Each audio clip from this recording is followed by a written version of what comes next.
Alright, let's give this a shot. So, I thought I would start this channel as a place to go where I could just talk to you guys directly. We have so many things that we use nowadays to kind of come at you guys from all different cross angles about the things we're working on and trying to promote, from Twitter and Facebook and interviews and all that kind of stuff, that I figured maybe this was a good place to come and be able to talk to you guys one-on-one about the stuff that I'm on, obviously. But also just books that are inspiring me right now, and books that have inspired me in the past, people I look up to, friends I have in the industry, all kinds of stuff that for me are some of the inspirations that really keep me going and keep me excited about comics. So I'll talk to you a little bit about craft as well, some of the stuff I've learned over the years, for better or worse. And most of all, I just want this to be a place that's positive, that's all about sort of talking about the things that we love, the things that keep us coming back to comics, whether the books are new, old, upcoming, classics. And we'll take it from there and give it a shot. If it's garbage, you can tell me. I have a pretty thick skin at this point. I can take it. If you like it, I appreciate it, and thank you guys so much for showing up, and thank you for giving me my dream job. So at the very least, it'll be a place where I can come and express gratitude to you for giving me, this. So thanks. All right, so this is my office. I'm Scott Snyder, by the way. I wrote, if you don't know who I am, don't worry about it. So it's my desk, computer. No Justice. No Justice comes out tomorrow, or by the time you see this, it will be out. It's awesome. Some of my comic art. Jock from my very first Batman story, Black Mirror. Raphael from our first arc of American Vampire. Jeff Lemire, crossover between Sweet Tooth and American Vampire. And over here, my kid's going to tennis. Yeah! I'll be ready in 1 minute, honey. You got your sneakers? What are you doing? I'm doing a video. Stop trying to hit it. We'll go to tennis in 1 minute. Let me just finish up. Go that way. So this is... Sorry. that was my wonderful spinning son. This is door to keep out Emmett and Jack. It is a barn door because they are goblin animals. Closet. Elvis bust. This Charles Sewell gave me this. It's an old library card catalog. It has like perfect drawers for long box size comic keeping. So I usually keep the stuff I'm reading here and in here, and then we keep miscellaneous stuff in there. The Elf on a Shelf imprisoned in there forever, or until Christmas. Books. This is some of my art. This is amazing Blue Label, Ghosted and Rare, from Greg Capullo. Thank you, Greg. I love you, brother. And this is the one piece of art that I have from Greg that it means the world to me. Note he wrote me when we finished Batman, and I was always asking him to draw me into the book, and so he did the next best thing, was to draw me into this awesome cover. This is my board where I kind of break everything after sort of writing it up in crazy notes. So later, if we actually continue this and you guys enjoy it, what I'll do is I'll do one maybe on 3-act structure or something like that and show you how I break a story over time. One of my favorite things, it's a painting from Jeff Lemire when we did AD. I had to take some of the art down from the walls because we're redoing the house. So again, my friend quietly, sorry Jim, this was hanging right in the hallway. I'm so proud of it, but I didn't want it to get destroyed while we're renovating. So I got more art by Jeff Lemire, a crossover, and of course Sean Murphy. And this is actually a painting my mom, who's an awesome painter, did of the white deer that comes by our house. So This is my office. That's the view. I don't know if you can see, but that's the ocean out there. And that's about it. All right, let's talk some work stuff, right?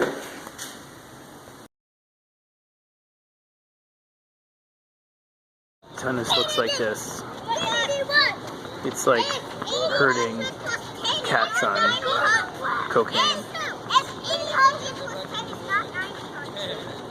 Everyone's back on the line.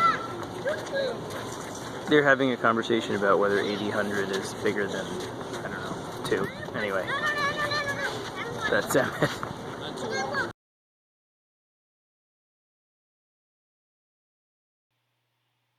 Okay, so we're back from tennis, which was obviously completely amazing. And it's late at night. Everybody in the house is asleep. If you're an aspiring writer or artist, this will basically be your life. You'll have your work day, hopefully, eventually, but especially when you're starting out, one of the things I wanted to say was, you have to make it something that you do at 5 in the morning before you go to your teaching job, or late at night when everyone's asleep and it's the last thing you feel like doing because you're exhausted and you have a million things you have to do for work. Writing is really an endurance race.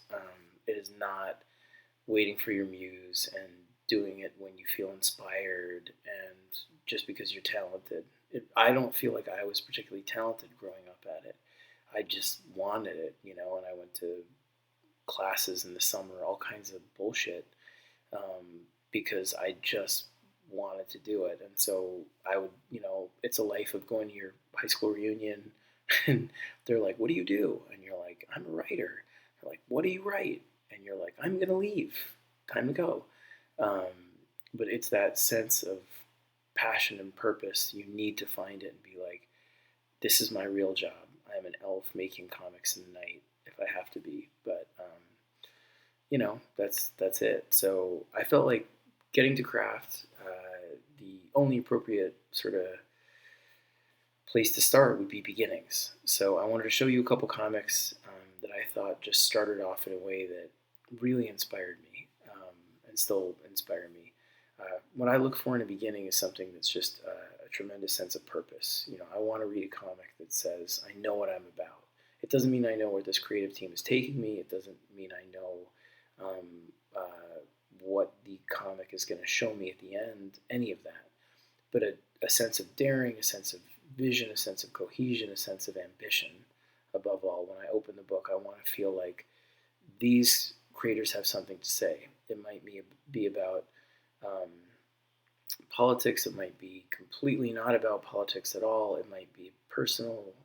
It might be about a world that they believe in so much they just want to transport you there because the characters and the mythology of this world is just so enveloping and engrossing that they can't wait for you to see it.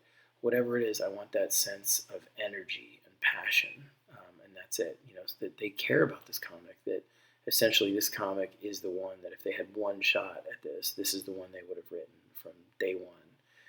And that's always what I tell my students when they come to class is that they worry about what comic to write. And I'm like, write the one that you would pick up on the shelf today and would be your favorite.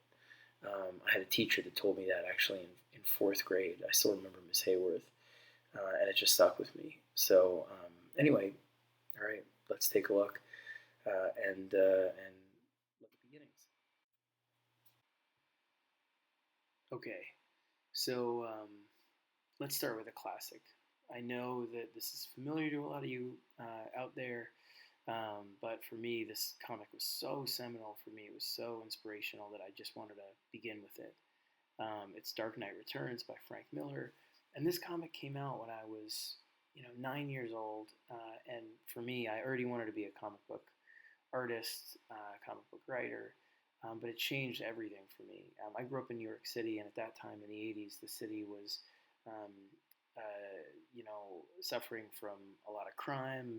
There was all these Cold War fears about getting nuked. There were gangs, all this kind of stuff. And Dark Knight Returns made Batman so real and immediate for me. He was up against those things, sometimes in this huge cartoonish way. But that in year one made him immediate and relevant and just totally resonant. So anyway, so let's start. So this it opened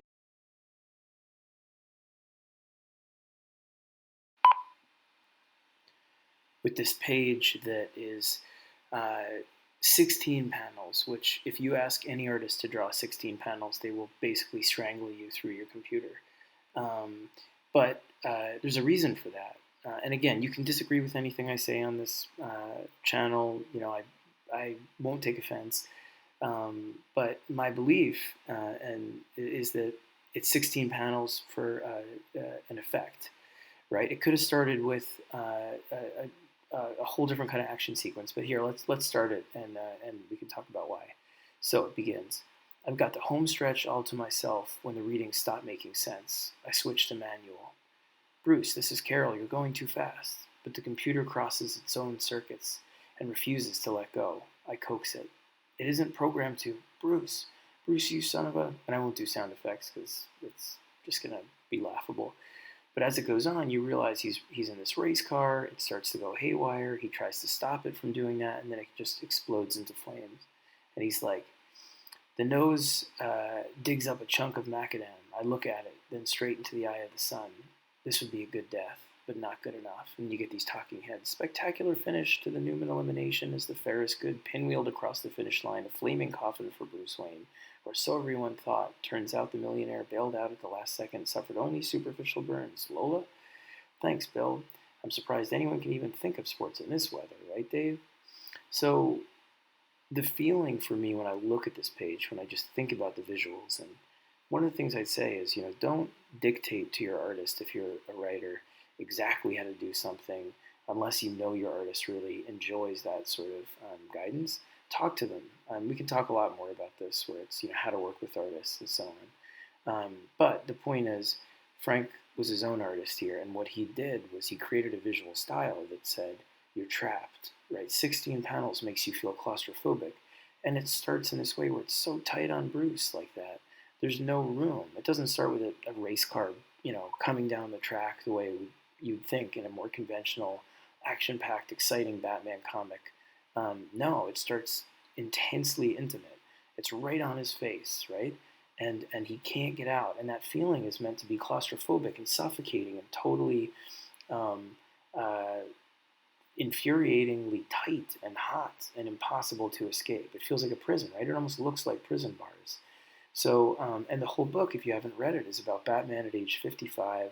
He's retired. Commissioner Gordon is his friend. They have a whiskey once in a while. The city has gone to hell, and he's trying to come to terms with the fact that he's too old to be Batman, and he should just let it go. But he has this inner rage that he just can't sort of suppress, and so he just keeps fighting it until he becomes Batman again in the book and takes back Gotham in all kinds of spectacular ways. So if you haven't read it, you should read it. But just going back to this page, I had a teacher once in college who told me every first line of a story should contain its ending. Now, I think that's a little extreme. I don't think the first line necessarily needs to be that prophetic.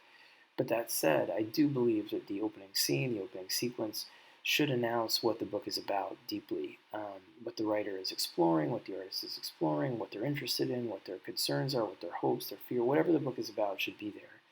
And when you look at the first line of this book, right, I've got the home stretch all to myself when the readings stop making sense. I switched to manual. I've got the home stretch all to myself. He's 55, right? He's supposed to just ease into that old age. When the readings stop making sense, the bat calls to him in this book. That urge to go back and fight against his own mortality, to be the hero again. So I switched to manual, right? Switching to manual is becoming Batman again. It does actually sum up the entire book in that first line, to me, in that first bit of narration. And there are other hints too, right? I stare straight into the eye of the sun. This would be a good death, but not good enough. Spoilers, at the end of the book he fights Superman, right? Figure of the sun. He seems to die, and yet he doesn't. He escapes his coffin. The entire book is contained within this first page. You know, I think so. So again, the visual style echoes it. The fact that it's narration. We can talk more about why use narration, why don't, the different effects of the starkness of pure dialogue, all of that stuff. But for me, the book is so perfectly introduced. Everything that it's about is right there on the first page. And then when you look at the second page, when you see Gotham just looking like something that's just burning, and and sizzling, and just sort of a hellscape like that, it just feels almost like uh, just yellows and blacks. It's so vicious. And then the page goes on, and you see here, right in the second page, we introduce the mutants right there. You start hearing about they killed these nuns. There's this, and the Commissioner Gordon is retiring. There's this incredible economy to the book. It just gets going, So it's just, to me, it's so masterfully done. I really wanted to start with it. Another book that takes almost the same approach is Vision by Tom King, my buddy, my brother in Gotham. But you can look at the first. This is obviously it's a story about Vision, the Avenger, the android, the synth, who essentially is trying desperately to create a human family for himself, and he looks up to humanity in a lot of ways, and yet doesn't realize throughout the book that even though humans sort of pursue by best intention their ideals, those best intentions often just lead them to complete self-destruction. And so even right here in the first line, in late September, with the leaves just beginning to hint at the fall to come, there you go. That's the whole book, right? But just the way he begins it here, same thing. It's tight, it's tidy, it's meant to reflect the idea of this perfect little world that is idealized and is completely false. The grid gives it this kind of almost phony structure, and you're placed immediately into the POV of the neighbors who are moving through the neighborhood from their own house, coming out of their own sort of enclosed space to go meet the Visions for the first time, which is, the point of view of the book. You are supposed to find this family alien at first and then fall in love with them. So again, the beginning sums up the entire thing. Even the use of narration here is just fantastic. So this is a completely different kind of comic book, March by Andrew Aydin, Nate Powell, and of course John Lewis, Congressman John Lewis. It's a trilogy of graphic novels that follows John Lewis's life and experience in the civil rights movement. And again, I just want to show you how these values or these ideas about beginnings kind of hold up across totally different genres of books. So here you go. It's a floating image in white. You can kind of see what it says. It says, "Can you swim?" But it's barely there. John, turn the page, and wham, you're thrown right into it. You're on the Edmund Pettus Bridge during the Selma to Montgomery marches in 1965. Can you swim? No. Well, neither can I, but we might have to. Right there, the whole book is about learning to do the things you didn't know you could do, facing adversity that seems impossible, and yet overcoming. And at the same time, the book is about sort of making history visceral and real, and showing it through the lens of one personal experience. And that opening image is so deeply lodged in someone's point of view. You can see the shadows. You're just looking at the water. You're even auditorily sort of not paying attention because you're so in John Lewis's head as a young 20-something-year-old man, that the entire scene around you is almost gone. You're just looking at that water because you can't swim. You're crossing this bridge towards what you know is going to be a horrible opposing force. And so again, it's just the sort of messages of the book, the themes of the book, the purpose of the book. All of it's right there in the first few pages. So let me look at one or two other things if I can really quick. All right, so let's try another one. This is Monstrous by Marjorie Liu and Sana Takeda. It's an image book. It's great stuff. So it opens with this stark and kind of startling image, right? The 17-year-old girl, naked, staring you right in the face, one arm, strange mark on her chest, and the narration starts. It took 3 years to find a name, another 2 years to find the person, and now I'm here. So she's here for a reckoning, right? So she's tough, she's independent, and yet she's being completely objectified.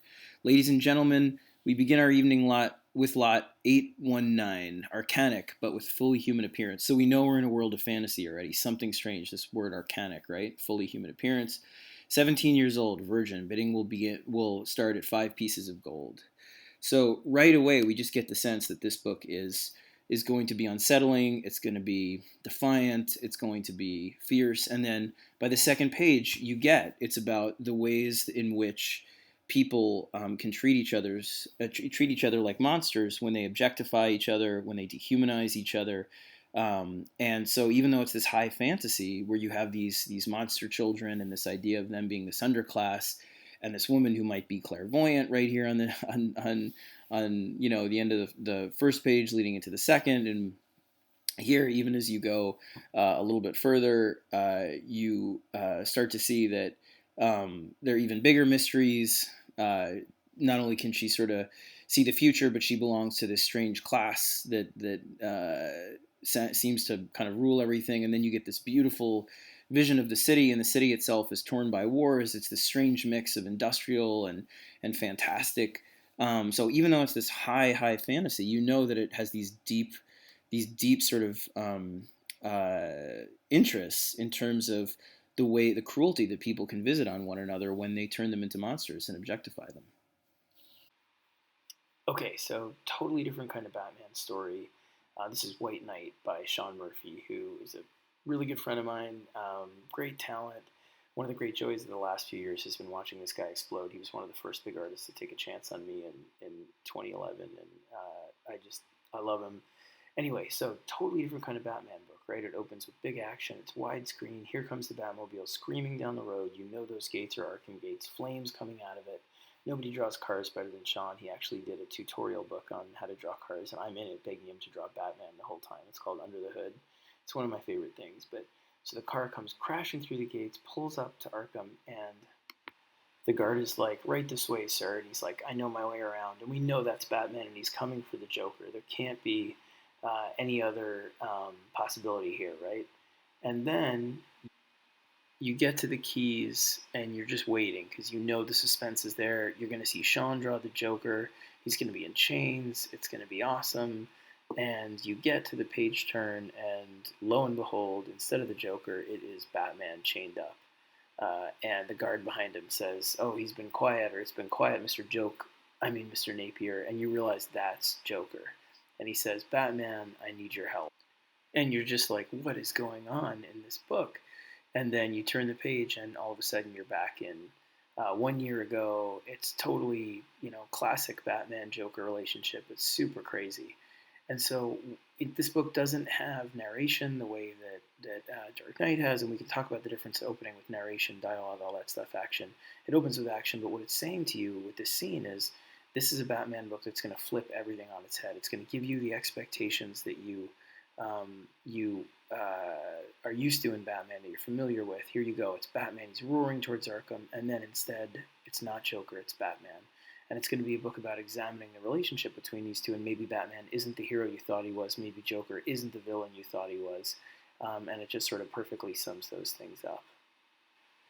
And at the end of the day, it's a book that just approaches it differently, and it's subversive, it inverts everything, and it uses a conventional opening to flip everything. That's why it doesn't have that same kind of intimacy and strange visuals that Dark Knight has. It's a totally different beast, and I love it for it. So,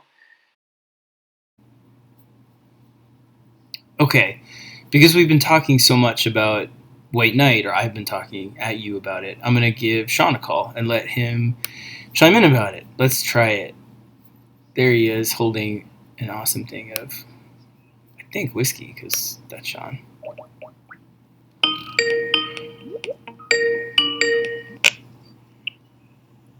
Hey, there you are. My toy, sorry. Oh, I caught you so off guard. Yeah. That's so weird. Oh, sir, I didn't see you playing with your dolls again. Right? Oh my God, it's so strange. It's almost like you didn't know I was going to call or anything. Glad I was at least dressed and not wearing my Batman robe.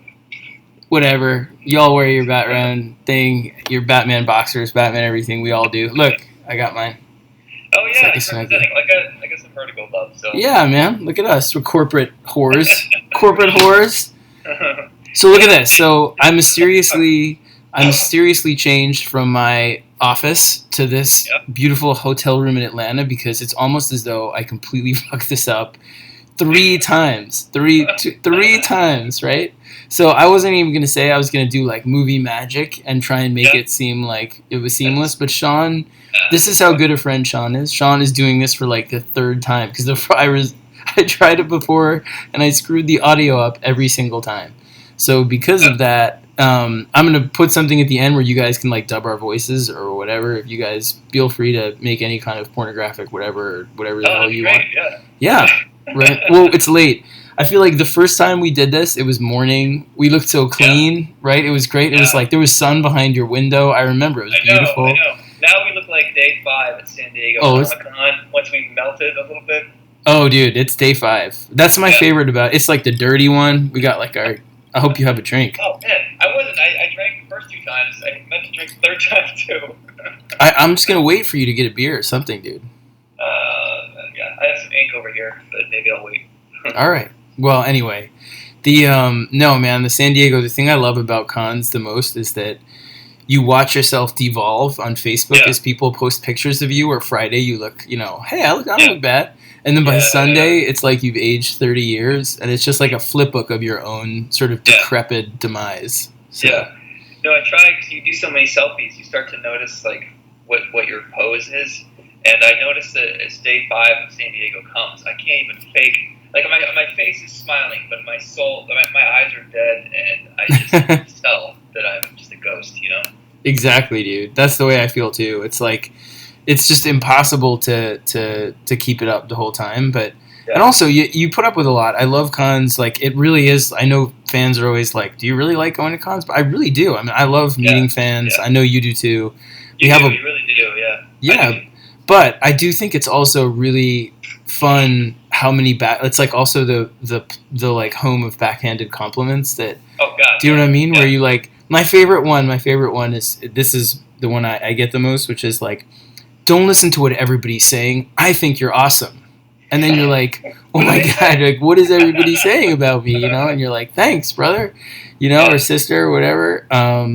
Another one would be like, I didn't like anything that you've done until this, and now you're my favorite writer. But it's like your latest issue out of like the 200 things that you've written. So you're kind of like, was every 199 thing I did before this terrible? So yeah. Well, dude, that's what's so amazing about San Diego Comic-Con. It's such a perfect storm of drama. It's like, let's take all these guys and girls who work at home, who never had much social contact with anybody. Let's get them on a plane. Let's send them 3 hours to the West Coast where they're going to be completely tired. Keep them up all night. We'll get them all nice and drunk. And they'll meet 1,000 people a day. And they're going to be shaking hands, and they're not going to be washing their hands after, and they're just going to be exposed to all kinds of diseases.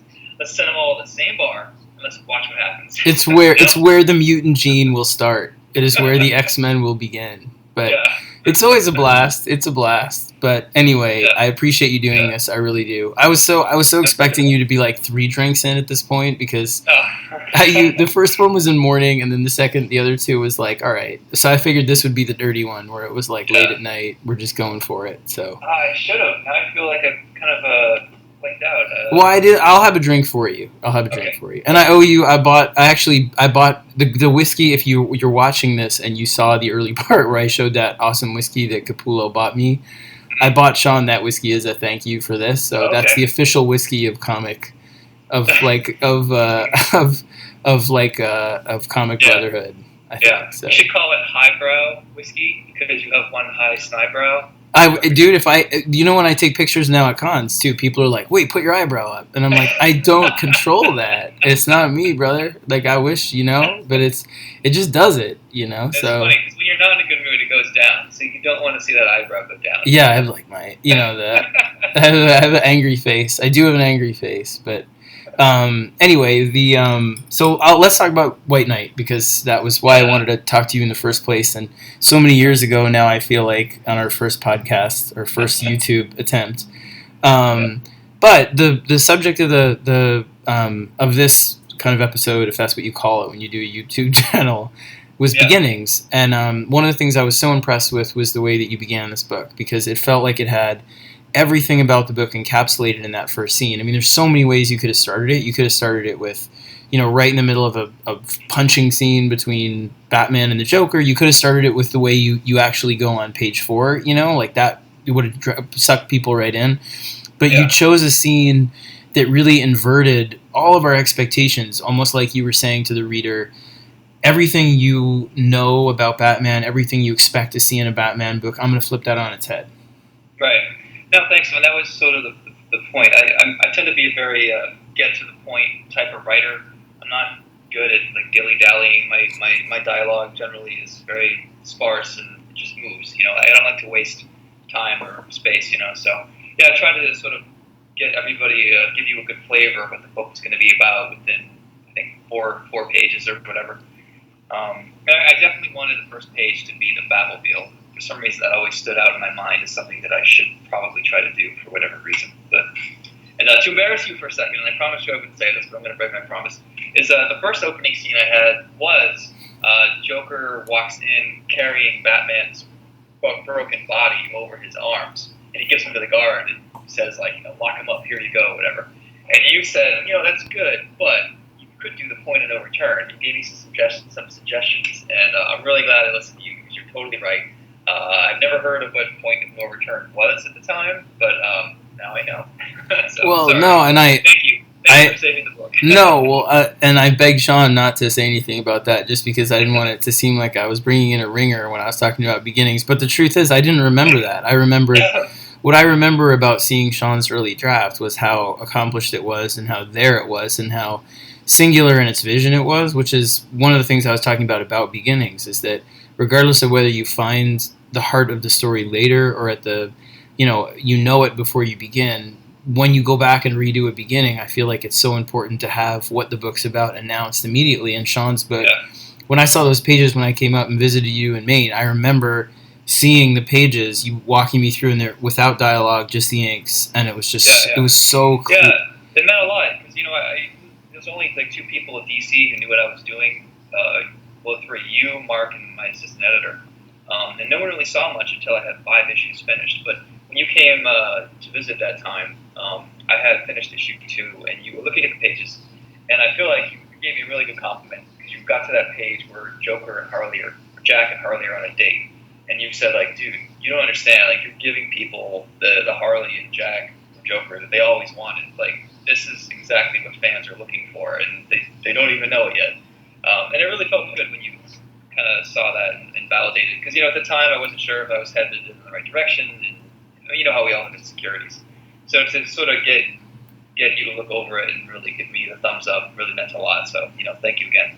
No, thank you, dude. I mean, when I see something that's so sort of cogent and cohesive from the start and has such a point, it's easy to go in and just to give suggestions in any capacity, because the thing's already there, which is why I show you my stuff too. I mean, that's the whole fun of this thing, I think, too. And like one of the points of doing this channel at all is just to show people that we do really collaborate with each other, not just writer artists, but I show stuff to Charles Sewell, to Sean, to Jeff Lemire, to I talk to there are plenty of people at Marvel, you talk to Donnie and Matt Rosenberg and all. Like we're not at odds. Like we all want to help each other make stuff better, and especially when you come across somebody who has such particular ideas about what they want to do. Like one of the things I think is so great about your stuff is that you approach things from such a prismatic approach,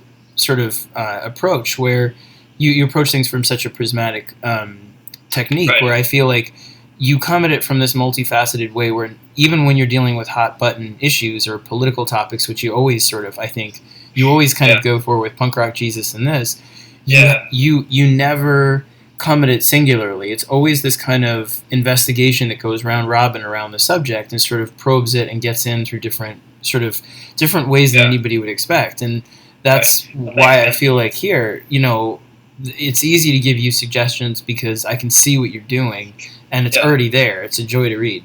Yeah. No, I think you were the one that pointed out to me that I am a political writer. Like I just tend to, when I get get my hands on writing a script, usually I'll go for some sort of political angle, and I never really noticed that about myself because, politics are, well, we used to think politics were boring, but I know that, you had your style of approaching a script, which had to do with, for a while, fatherhood and death and uncertainty, and then you've got Tom King, who's a lot about, love, death, and fatherhood. Yeah. Yeah. And I'm not enough of a writer to know what my thing was, and for you, because you know me so well, for you to point that out, sort of helped me understand where my trajectory should go. And I don't know, it was helpful when you pointed that out. Oh, well, you're an easy guy to help in that regard. But and by the way, look, in your honor, I switched over to my coffee, so I won't have a drink without you ever. But That's not true. Yeah. But going back to the idea of beginnings too, one of the things that I know is daunting is like I remember when I got Batman off. I mean, I was terrified when I did Detective, but then when I did Batman, I was completely petrified, and I remember telling my wife, telling Jeannie, I just don't think I can do this, especially because it was Batman #1, all that stuff, but mostly just because it was Bruce Wayne, Batman, right? Yeah, and the sort of crushing sort of weight of all the stories that have been told about this character and how many good ones there've been can make it really hard to find a way in. Did you feel when you began that it was easy for you to kind of put on blinders and do your story, or did you have to kind of wrestle with that a little bit at the beginning? It's funny because Colleen, my wife, asked me the same thing today, and she said, so I've written 2 other things before this, Punk Rock Jesus and Off Road, but I've never done a character that's been around for so long, and I was sort of just thinking out loud about the differences, and like you said, there's 70, 80 years of Batman stories. You feel the pressure weighing on you, and you want to get it right. You want to stake your claim and plant your flag. I definitely felt that pressure in some ways, but I think also because I worked so much off the radar. Like I said, I had 5 issues done before DC really knew about it. So I didn't feel pressure because no one was really paying attention, which was kind of nice, actually. Yeah. It wasn't until the end when DC started to ask for, like, hey, can we take a look? They wanted to look inside the clubhouse, and they found the issues, and they saw, like, oh man, we got to publish these in October. Let's do this, let's do that, let's double shift, let's get all these interviews out. And it was just like, whoa, like I can't double shift. That's too much. Like I won't be able to meet that schedule. And then it got really real, and then I started to get nervous. Then I started to feel like, oh, that's right. At some point, readers are going to have to read this book, and whether or not I pulled it off is going to be obvious, Yeah, I know. When it becomes material, yeah, exactly. Yeah. Do you ever the difference for you when you write like AD versus writing Batman? Do you prefer writing your own characters or working within a sandbox? I need both muscles at the same time to be flexed, or I really have difficulty. Like right now, to be totally honest, I'm so happy with the stuff I'm doing at DC with Justice League and the Black Label book with Greg. And by the way, like just to not to go down a total rabbit hole, but because I get asked a lot about the book that I'm doing with Greg, the Last Night book, originally was planned to do with Sean, but and I told it to Sean. It was years ago because it was talking about like getting intimidated by the Bat mythos. I remember I was having like a really bad time at San Diego, and I always bump into Grant in these weird ways at San Diego. It's always like in a hotel elevator or whatever. Yep. And my first name basis was Grant Morrison, right? Sean was teasing me before that I'm like Mr. Starfucker and never say Wait like till Grant he talks Morrison. About Frank, which means Frank Miller. Frank, right? Or Frank Thierry. Frank Miller? Right, exactly. I love you, Frank Thierry, too. I would say that to Frank's face, and he knows that. Frank's the best, dude. Let's talk Frank Thierry for a second, because why not? There's beginnings. Yeah.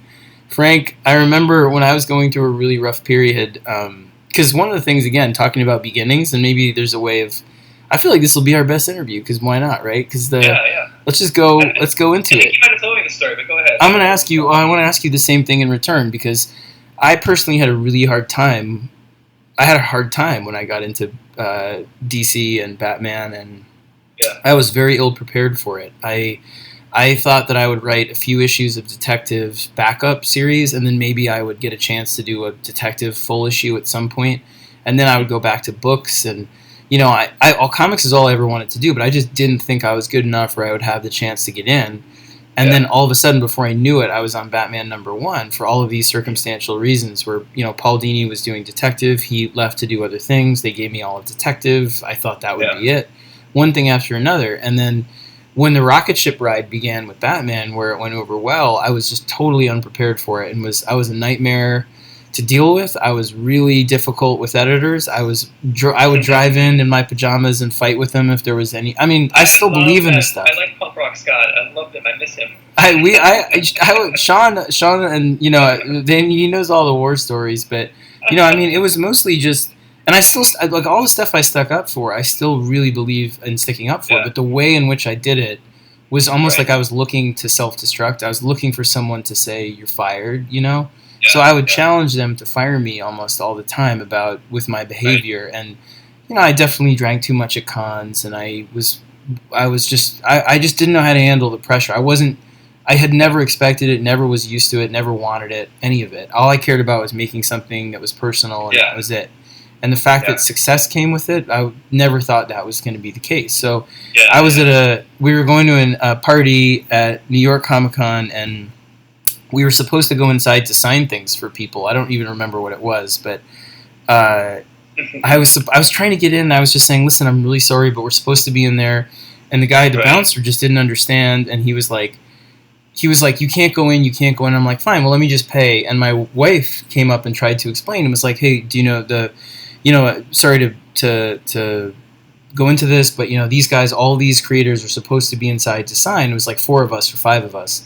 And the guy was like, hang on, sweetheart, I wasn't talking to you or something. And I was like, ching, I was so mad all of a sudden, and I was just self-destructive. And I remember, I think you were there. You were there too, right? It was a third-party publisher party. I remember it was in New York. Yeah, but weren't you with us, or? I was supposed to meet you there, but I didn't have a pass either. I forgot my badge, whatever invite I was supposed to have. I was standing outside, and I missed you guys walking in. But I remember Frank was ready to get your back and throw down against this bouncer. Well, yeah. So I this guy would have murdered me in 2 seconds. He would have killed me. Like, it would have been an end and not a beginning of me. But I was really upset, and I was just like, don't talk to my wife that way, and blah, blah, blah. And the guy was looking at me like he wanted to murder me, and Frank Thierry, taps him on the shoulder, and he goes, and if you don't know Frank Thierry, he looks like a Dick Tracy villain in the best way. He's just the best. He's the last man standing from real Brooklyn, and he was just like, I just want you to know, if you fight this man, you fight 2 men.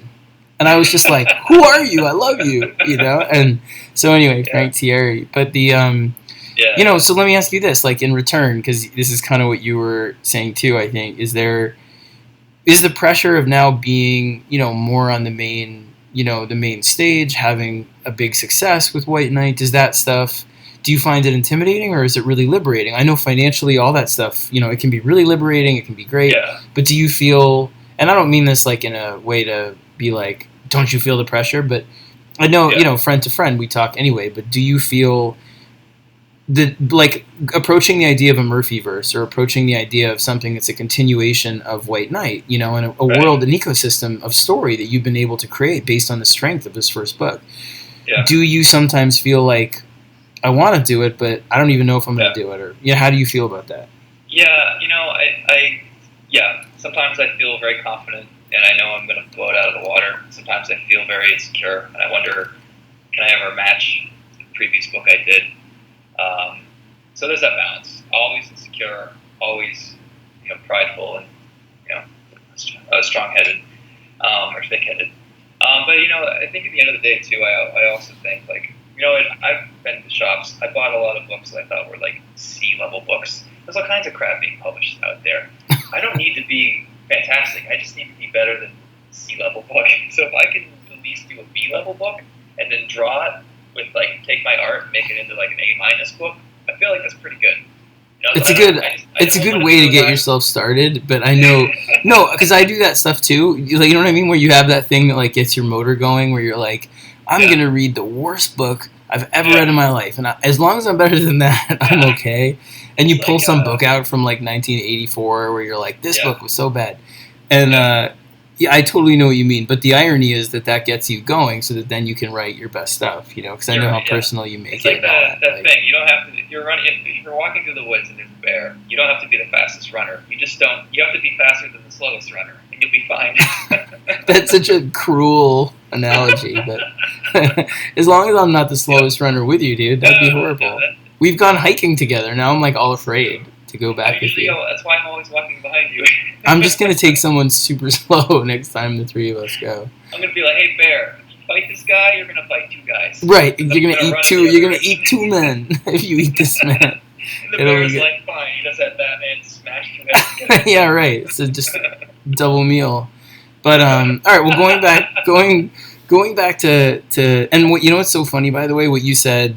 I'm gonna go back to my like Starfucker mode and be like, I was sitting next to Neil. He likes to go by NG or whatever, or Mr. Whatever. Yeah, right. Yeah, right. I had to make up a good nickname. He goes by Morpheus or whatever, if you know him well. But I was at a Vertigo thing, and they sat me next to him, and he saw that I was really stressed out about. This was in the early years of Batman. And he was like, what's going on? Are you okay? And by the way, like, Neil Gaiman is one of those people you sit with, and he always is Neil Gaiman in the best way, where, like, he never lets you down about telling a story that's like, that's just what I want to hear from Neil Gaiman. Like, he was telling a story, I swear to God, about, I said I complimented his shoes or something like that. And he went into a story about how he had bought them at this place in London where they made there was like the oldest cobbler or something like that in London, and that they kept the molds of the feet of the people they had made shoes for, and they called them the Lasts, like Lasts, and they had a whole catacomb beneath the store they took him to where it was all the dead people. Yeah, it was like the Queen of England and Frank Sinatra and all this stuff, and they were like, they called it the Room of the Lasts of the Dead. And I was like, is there a story you want to hear from Neil Gaiman more when you're sitting at a table with him, rather than he's like, I was in the Last of the Dead with the molds of the feet, of the shoes of the, and you're like, oh my God, I need to be more me. How do I need stories like this? But then he said, he was like, why are you stressed out? And I told him, I'm like, I can't handle all this stuff, whatever. And he was like, oh, Scott, he was like, right now you're worried you're not good enough, and pretty soon you'll just worry you used to be better. And that's all there is. And I was like, weirdly comforted by that he felt that way, and then also completely horrified that that's all there is, that's it. Yeah, it's funny. Going back to White Knight, I think that if I was ever to do a sequel, if it's not as good, then the book I just finished might be my peak. So if I just start to like crap out, phone everything in now, and just coast into my 60s and then just die on some day, White Knight might be my crescendo. And I worry. We won't let that happen. There's no way, dude. I'm going to try to make sure that the hill is always a little higher, and I can sort of last a little bit longer before I eventually.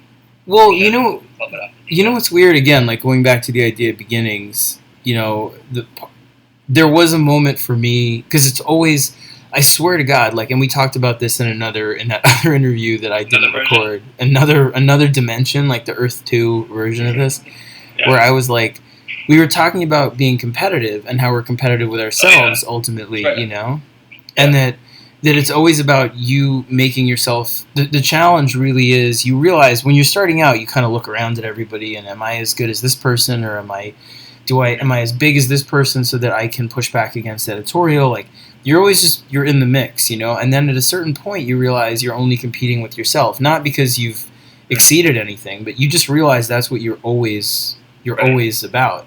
And how do you keep yourself exciting to you is the key, because you could do an easy White Knight 2. You could do stories. You could say, my White Knight 2 is going to be an anthology, and it's going to be like little short stories about my versions of these characters. And, you could do that. And if you had great stories for that you felt challenged you and were beyond what you were doing, then you should.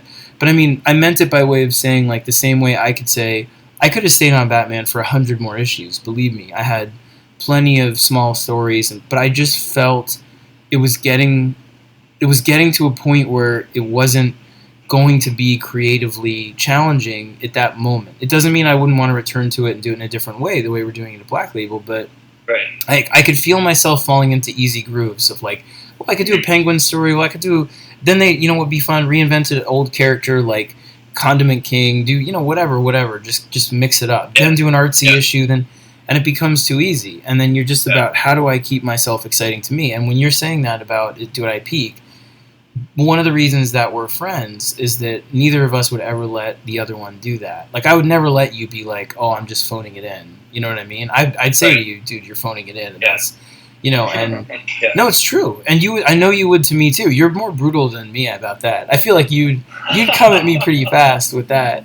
You know what I mean? If I was like, oh, well, I'm just phoning it in at DC with this Justice League garbage. You're just firing back, because I called you out years ago, that one weekend where I was like, hey, man, you're always saying we're friends, but let's really be friends. Oh, yeah. Actually do this. Well, and I realized that Capullo had said that, like, the night before. And it was basically, like, that convention in Boston was, like, your worst weekend ever, because you had two good friends, like, challenging back-to-back. Okay, so, exactly. This was talking about beginnings. Like, this was... And I feel like this whole... Now it's like I invited you on this thing, and then I'm, like, on the couch talking about, well, I went through this period with... I should just go on about, like, my dad issues or whatever. But to Sean's credit, to everybody watching, this is, like, who Sean is in a nutshell. It was really, to me, we were working on The Wake, so this is a long time ago, and we were at this big dinner at Boston, and Capullo was there, and I think Becky was there too. We were all there, Becky Cloonan. We were all hanging out. We're all good friends. I mean, we were friends. Like, we had... But Sean was like, to me, kind of tapped me, and he was like, are we ever really going to become real friends? And I was so offended by this. And Greg had said something similar to me over the weekend, where he was sort of like... He was like, well, I know that we're friends, like you say we're friends, but blah, blah, blah. And again, this is early in Batman. This is like, Right. And I was so horrified by these comments, and the irony of it was, again, I was definitely putting work ahead of the important stuff, like, friendships and family too. I certainly have fallen into that, that trap sometimes, where I'm not as good a dad or a husband as I want to be, because I'm so focused on making stuff personal that I lose my own personal life. And so with this, I was so mad at Sean. I remember being like, I'm going to be his best friend. I'm going to be his goddamn friend until he can't take his friend anymore. Not competitive at all. I know, right? I know. And then, but the thing is, like, so we made a point to start hanging out with no work and that stuff, and I visited you, and you came down and visited me, and it really helped right after that con, that fall really helped, that autumn really helped recalibrate my life in a big way. So ever since then, you've been one of my best friends. So. Well, I don't. Obviously, it goes both ways. I'm glad we're closer for it now. But to your credit, I don't know what it's like to have the company's hopes and dreams resting on my shoulders. To be responsible for a giant part of DC's income stream, and I'm the guy off on the side doing a weird Batman story. But they're depending on you a lot, dude. The White Knight is the things are a big deal. I mean, I'll tell you this, like, for people, the people watching, again, I don't know if this is like way too much sausage making for people to want to know, but who cares, right? This is just late night hotel room in Atlanta. Look, man, show us the sausage. My kid's asleep, right? Show us the sausages, right? I should have had my drink instead, but I think the thing is, like, there's the you that has to be intensely personal about this stuff and just be like, this is what this is about. And then you go in there and you pitch it, and they'll react however they're going to react. And you either have to be like, I don't care, I'm just doing it anyway, and say, I believe in this, and you can either do it with me, or I promise I won't be offended, but I'm not going to do anything if I don't do this. And then that's fine. Like, then you get the story, and they say, okay, do it. And then you go there, and if it's like an event, or it's Batman, or it's like something that holds a lot of the line, you have to talk to, this whole room full of people that's like marketing and collected editions and foreign editions and, action points like toys and, the people that do cons and booths at cons and just everything, and editorial obviously, but like everything you didn't think of, the whole ecosystem of DC Comics that then, uses this in a way, or needs this as a foundation, not the only one at all, but like one of multiple points, but that needs this to buttress what they're going to do for the year. And you suddenly are like, oh, am I wrong? Am I completely wrong? Am I like like an idiot for pitching this?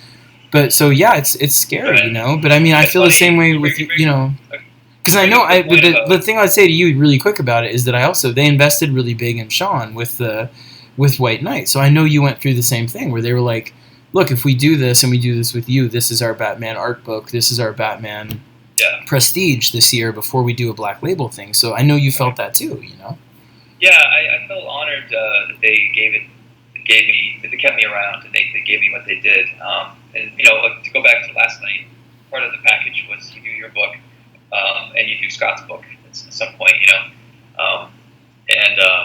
Yeah, I mean, I guess you know things change, but I was gonna say you mentioned like being in meetings and talking to marketing and pitching and all the different sausage stuff about comics, right? That's kind of one of the things that I'm not totally comfortable as a writer yet, but I know I can draw. And I know I can get on the phone and talk about marketing stuff at DC. You know, like the boring stuff that no one probably wants to hear about is telling them what your game plan is for when you want to release it, telling them what you want to do for New York Comic Con, telling them what you want to do for, you know, merchandise or whatever, and getting on top of this. This would make a good black and white figure. This would make a good 12-inch figure. Or, you know, how Jim does it. Oh, we need to do some costume for Superman because then we can sell more toys.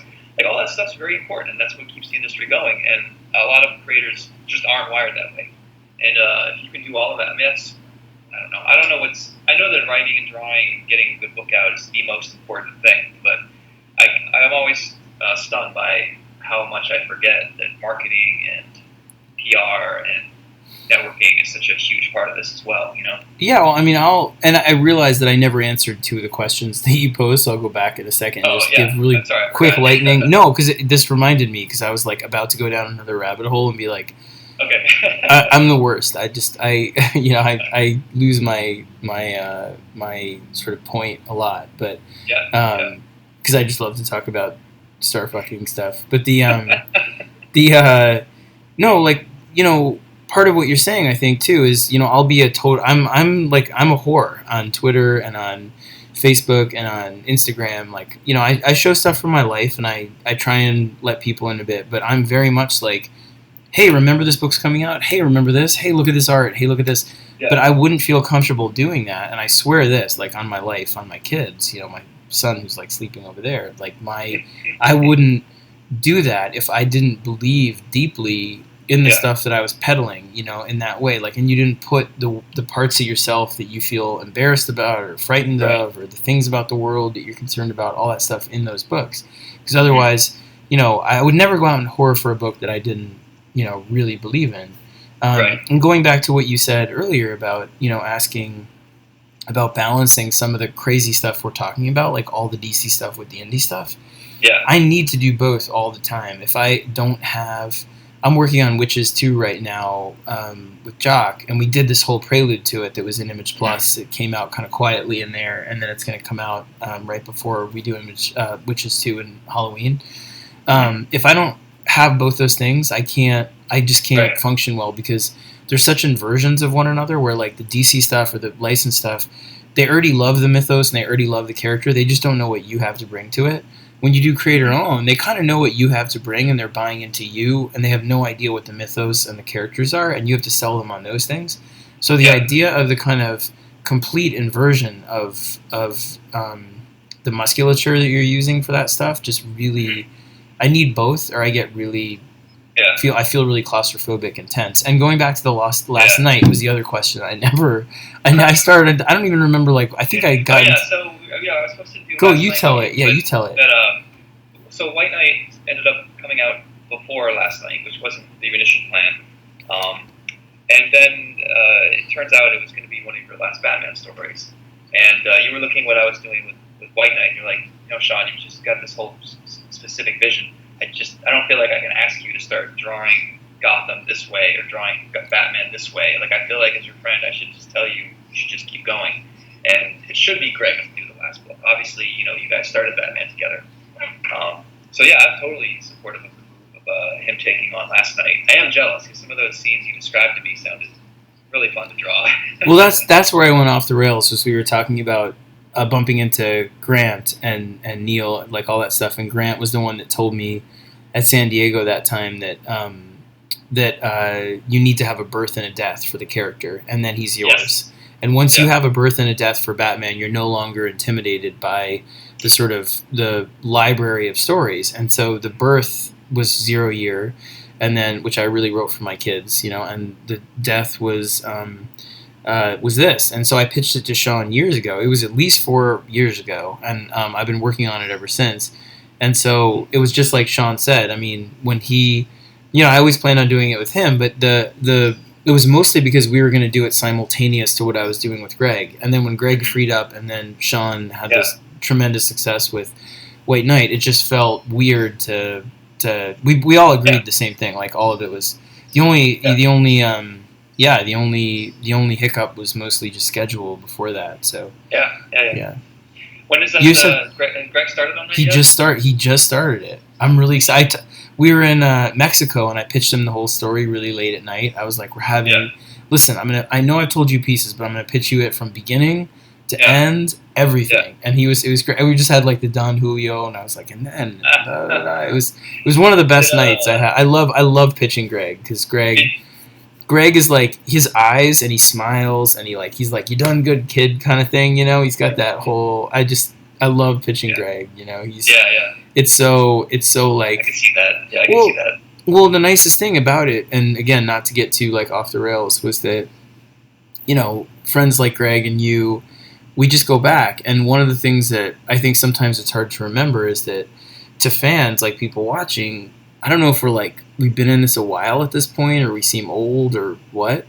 But for me, with you and with Greg, like I feel like we're entering our best phase where I'm like, Justice League I'm in it. Like, I'm in my DC grind, and I love it. I love what we're going to do. It's my opus. I'm going huge. But my feeling is, the stuff I want to do with Greg after last night, we have a Swamp Thing we'd like to do. We have other things. But I really want to do Creator Own with him, too. And that there's so many stories that I haven't gotten to do Creator Own just because, I've been so committed to DC. And it doesn't mean I wouldn't do them there or any of that stuff, but I just feel like it's our best phase coming. It's the beginning to go back to, again. Man, that's so funny, man. I feel you, and I agree with you now. If you would ask me this in 2007, I remember that I think everyone in the industry at that time, this is before Image 2.0 hit, this is before you took over Batman, this is before Saga, and I remember feeling very scared that I would have to have a plan B. Like, comics didn't seem stable. And we'd all be lawyers, like the worst lawyers. So we'd start a firm, and we'd be like the worst firm ever. Yeah. But then things started taking off again, and you had this it was like the mid '90s all over again. Particular covers and variants, and I don't think anyone did a hologram cover yet. But it's amazing to think that people like you and Brian K. Vaughan, and you guys sort of built it back up again. And re-earned everybody's interest, and then the movies came, and of course that's a whole other animal. But I feel very hopeful about that stuff from this point, No, I don't know how influential I was with that, but I just find it to be a really great moment in comics. I know people talk about the death of the direct market, and they're all worried about the direct market, but and they talk about also has digital stalled and all that, but when you go to these, I know it sounds like really naive, but when you go to when you see the trade sales, but also when you go to and I think there've been mistakes about gaming retailers trying to make them buy too much of certain things on all sides, like all of us. There's gluts. There's tremendous glut in different places, both DC, Marvel, and indie stuff. But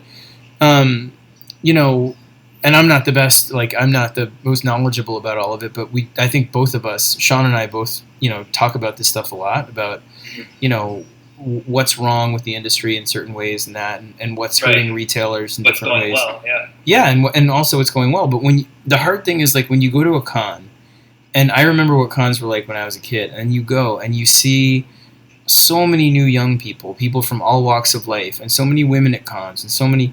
You feel an energy around the whole geek culture that's so vibrant and robust and different than when we were young, that it's very hard to feel grim about it. Even though I know that we're adjusting to a lot of changes. Like, the readership is changing. They want to binge things. I think that's the biggest change. Like, the double ship at DC alone, all of us were really worried. They were like, are they really going to keep up? And then they kept up, and you're like, oh, because it's Netflix, and they want everything right away, Right. And then you play into that. So Yeah. I know that I feel like it's a really fluid moment, a really transitional moment, transformative, whatever. But Right. I know we're both, and the creators we work with, really optimistic about the future of comics in that regard, both because Right. the indie scene is so, is just so, to me, energized, even if it needs to course correct in different ways. And similarly with Marvel and DC, I think it's just finding a balance. It's almost like there's such a big new audience all of a sudden that they're adjusting to what the right formula is for everything for them. But, No, I don't worry too much. I mean, we've had a bit of a boom, and when businesses boom, there's always a little bit of a bust. But it's how every industry always has been. It's nothing to worry about. Like you said, the fan base is there. Conventions are huge. The movies are huge. The games, comic book shops, customers. It can't go away. Comics are too easy and inexpensive to produce to ever stop them. I mean, Arkham video games need the blueprint of comic books to feed off of. These animations, these movies need comics to feed off of. It's not going anywhere. I know it's not going anywhere. And there's people who will do it for free right now. They'll pay to get published. I would never say this to DC or Image or whatever, but we would do it I would still do it for free. You know what I mean? I remember when I got married, I told my wife, I was like, listen, I write books, what I really want to do is comics, and this is what I do, and I will always be broke. You will always be my sugar mama. I love you for staying with me, but you have a real job and I don't. But I'm good at what I do. I love what I do. I train at it all the time. Like all I do, I went to like writing summer camps. You know what I mean? I'm that geeky about it. Yeah. And the same thing with you guys. Like I remember seeing Raphael. I always wanted to kind of dabble in art. And I remember when I saw one time, and I thought I wanted to be a comic book artist writer when I was growing up, and I had a portfolio all the way through high school.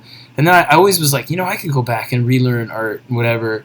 And then I remember seeing Raphael one day. I was chatting with him. I was Skyping with him. And he was just drawing all this stuff. And I'm like, what are you drawing? And he was like, oh, I'm just drawing hands. And I was like, what? And he was just like, I'm brushing up on hands. And he turned and it was like these beautiful studies of hands. And I was like, the same way, I don't turn off. I'm always thinking about, same thing with you. You know the books. We've all read the Lou Hunter and the Sid Field and the, all of it. Like, you're always training. When I go to a movie or watch a TV show, The Americans, anything, I'm taking it apart, trying to see how it was written. Same with you with art. And that sense that's what makes me excited also about, we would do it for free. We would find a place to do it, and we would be happy doing it, even if the money wasn't there or the same things weren't there. And that's why I feel like, going back to what we said at the start, it is great to go meet fans. I like going to stores and meeting retailers because, in that way, you have your dream job. You get to wake up and do the thing you always wanted to do, and you would do it even if they weren't there. So the fact that they are, it's like, how do I send you another cake? Or whatever. So people are going to get comics whether or not there are publishers, stores. I mean, none of that stuff's going anywhere anyway. But the love of the medium is never going to die away. Period. It's always, and the other great thing too is for people that are just starting out, getting Kickstarters or GoFundMe's or digital publishing, or it's just, there's so many other avenues to take now while you're on your way to getting into Big Two, or I'd much rather be age 17 starting out right now with all the other options you have, with the community that comics has, even with Big Bang Theory out there. I think that show has only been helpful for us. It's expressed our culture.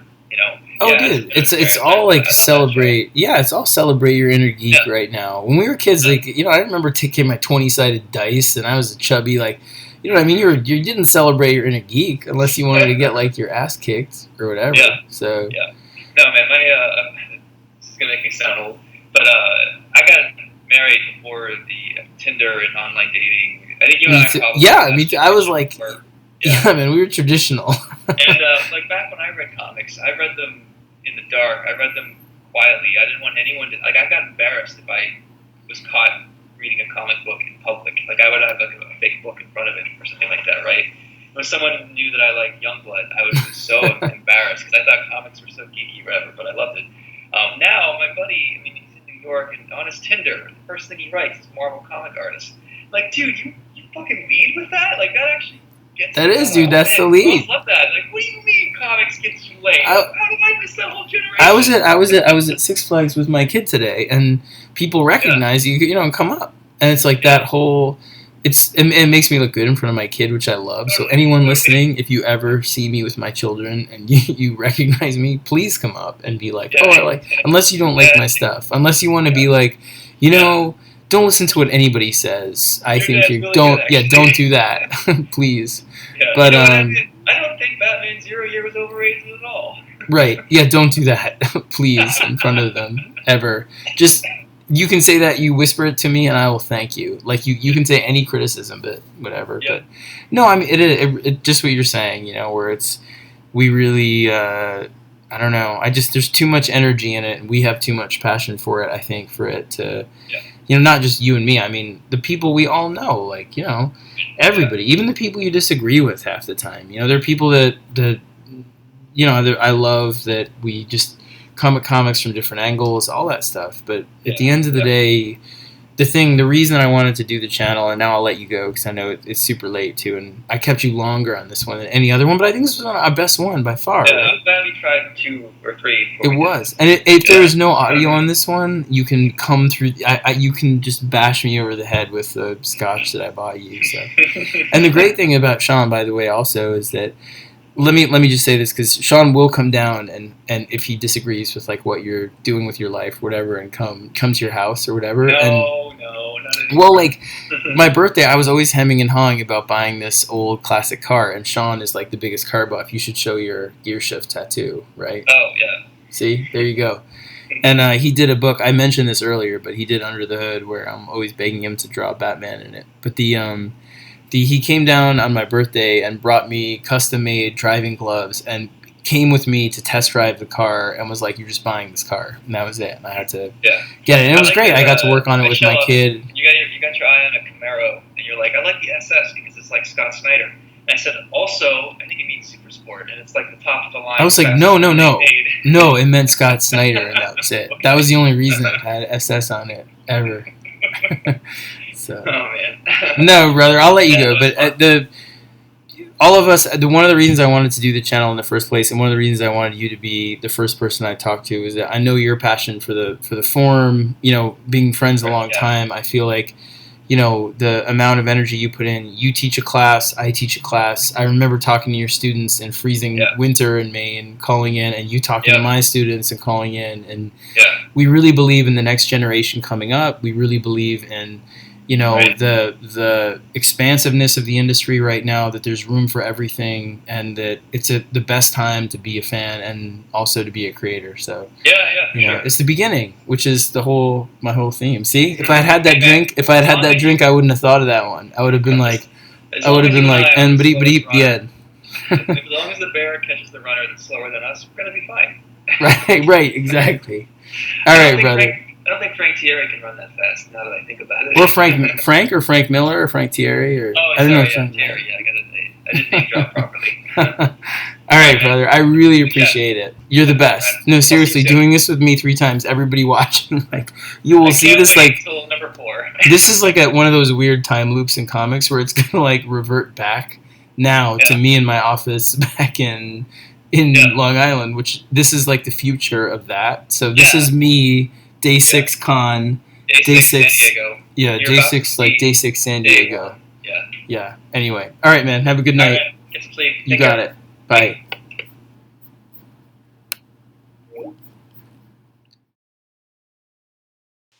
Okay, so that was my first attempt at this. Apologies if it was garbage. I tried. It's very, very late at night, but I just want to say thank you. At the very least, again, this will give me a chance to say thanks to you guys, the retailers, for giving me my dream job. I promise I'm doing my best, and we're really proud of what we have coming up. We're trying to do stories that are personal, that are very much about the things we're afraid of, that keep us up at night, the things we hope for, and just putting a lot of passion into it. So I would be remiss if I didn't also whorishly talk about some of the stuff we have coming up at DC, and as I have projects coming up like Witches, I'll talk more about it, stuff like that as it comes up. But because I'm right in the midst of some huge, crazy DC stuff. Everything that happened in Metal, and I can't thank you guys enough for being so supportive.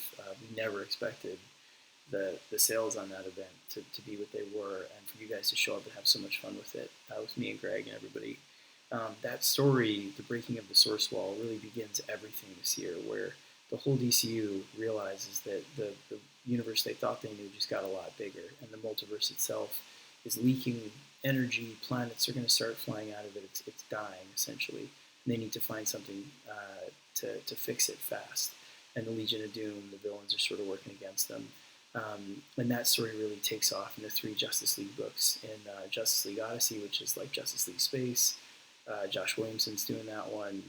Justice League Dark, which is, you know, the magic supernatural characters, Swamp Thing, Detective Chimp, Zatanna.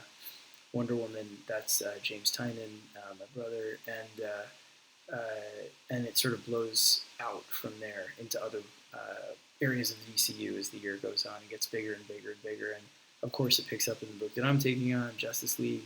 I couldn't be more thrilled to do this one. It's sort of the golden ring for me. It's the book that I've always wanted to do. Batman, you know, will always be my favorite character, but Justice League is the book that to me was always the heart and soul of the DCU. So I'm trying to make it big and connective and make it feel like the center of every of everything, where you feel welcomed in. So that's why we use the Hall of Justice. Really proud of bringing that back. We wanted it to feel grounded. If Grant's, you know, created the Watchtower or introduced this idea of the Watchtower as something that would give the heroes this huge magisterial, larger-than-life feel, which was needed at that time, I feel like I want to bring it back to core, to have it be on Earth, where you could walk those halls, you can see the public areas, the trophy room, and all that stuff. You might see a hero walking by, but there are all these secret passageways and portals that lead to different places in the DCU, but it's this big hub. So the doors open June 6th, Wednesday. Can't believe it's so soon. It actually just came while I was doing all these videos. It arrived, so it's right here. Really proud of it. I would show you this, but DC would murder me. Maybe I'll show more soon as I'm able to give you a preview. But above all, again, thank you so much. Really, really proud of being a part of comics, man. Thank you again for everything. So I hope you enjoy this, and let me know if you do. I'll try and do more craft stuff and all of it, or if not, this will be my first and last. So I really appreciate it.